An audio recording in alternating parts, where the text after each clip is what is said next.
So Glass Hammer is a band that I reviewed double live last time. They also have 3 other live DVDs, and I'm doing the second one right here, live in 2006 at the Tivoli, wherever that's at. I'm not entirely sure.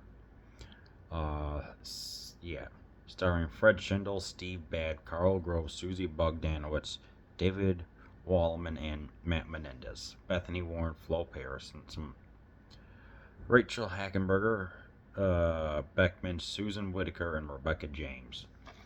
They're performing these songs: "I Your Dreams," "Run Lizette," "A Cup of Trembling," Lyrazil, "Heroes and Dragons," "Longer," "Night of the North," "Beati Quorum Via," "Having Caught a Glimpse," and finally "South Side of the Sky." Running time, 100 minutes. Now, these lyrics are stream of consciousness.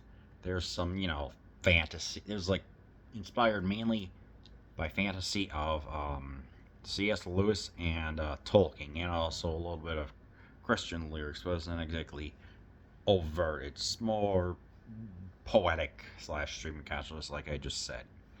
First song is I Your Dreams. I'm not too sure what that is. It's an instrumental. Run Lizette. Yeah, that was.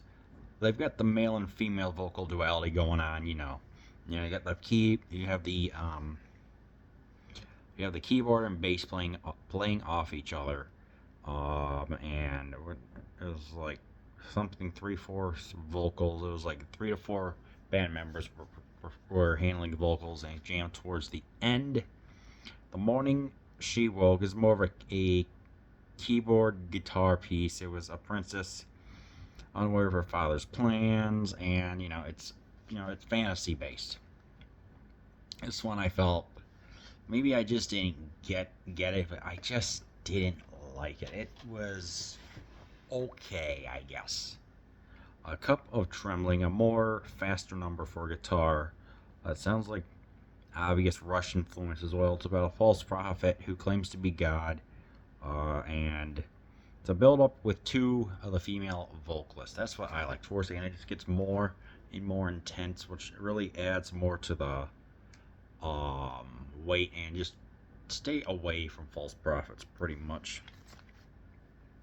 Lyrazil is the stage gets a little bit darker, it's got a somber touch to it.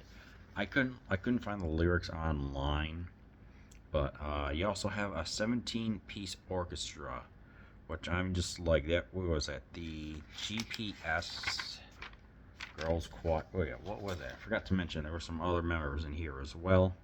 The GPS Girls Choir, along with the Lee University Choral Section, and a trio of violinists. I'm trying to remember who they are.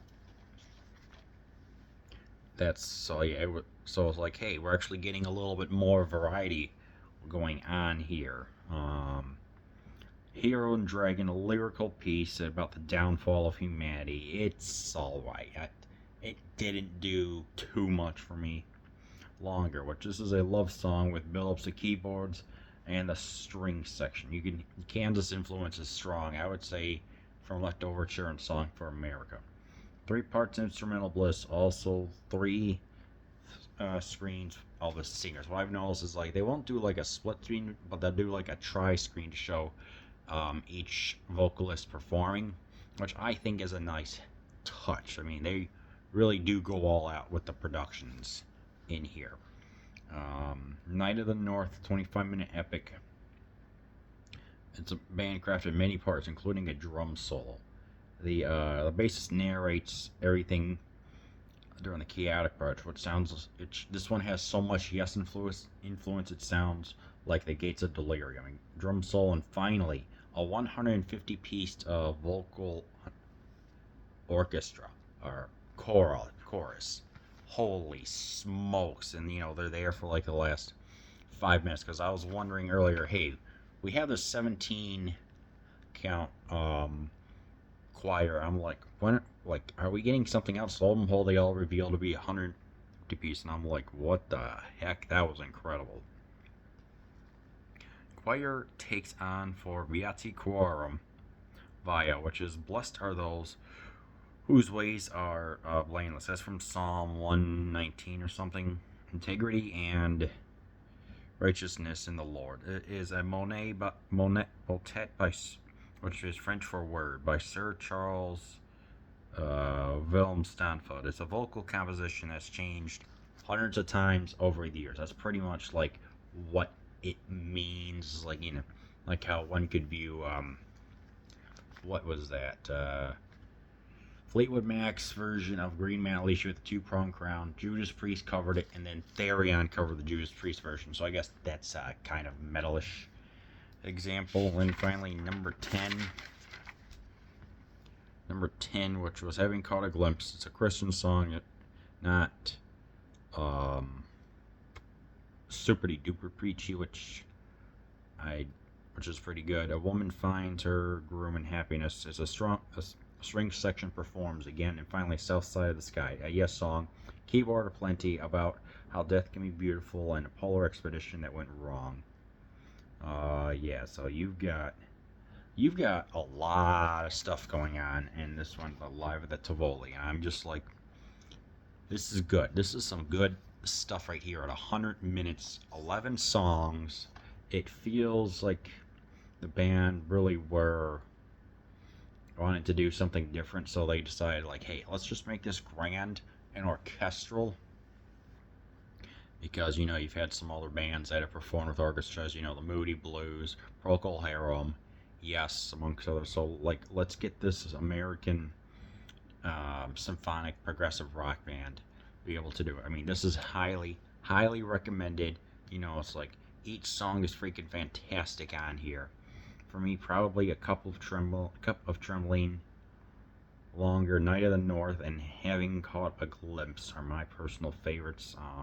There's no, like, what's the word I'm looking for? Special effects that much, or special features. There aren't any special effects, you know, with the performances and stuff like that. This makes for a true great viewing experience, but at the same time, this isn't for everyone.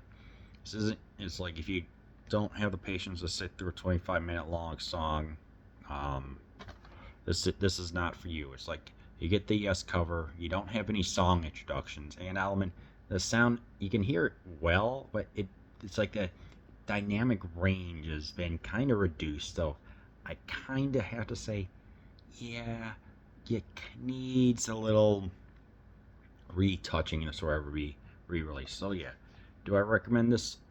Yes, but just keep in mind some of the things I mentioned.